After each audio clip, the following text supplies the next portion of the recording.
Spravíme hovädziu roštenku na červenom víne s hubami.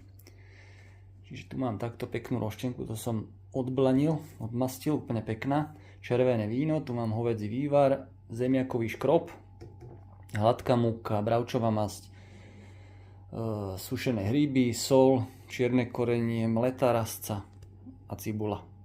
Mäso si nakrájam na také nejaké väčšie kocky.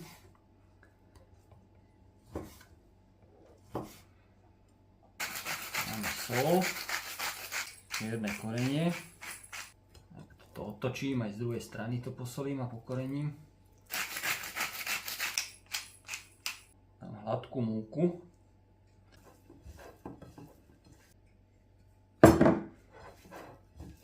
Takto to vyváľaš. Nakrájaš si cibulku pekne. Máš si masť. Cibulu. Pomaly na slabšom plameni ju opražíš pekne, aby bola taká kašička z toho skoro. Cibulka zmekla fajnovo, už chytá farbu. Vidíš tam maso. Ako to opražíš, stúpneš vývar,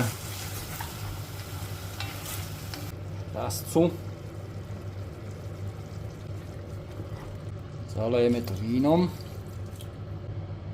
tak nejak, aby to bolo utopené. Ešte tam vývar dolejem a dusíme. Sem tamto skontroluj, premiešaj. Tie huby si môžeš namočiť. Už sa to robí 1,5 hodiny.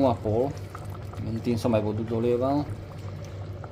Už je to aj mäkké, ale ešte to nejakú polhodinku chce, tak môžeme tam dať už hríby aj s tou vodou.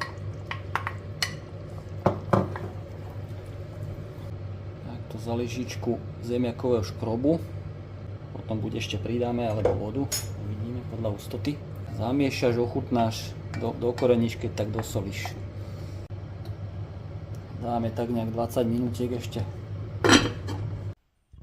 Spravíš si rýžu, ja som ešte hodil pažitku a máš hotovo.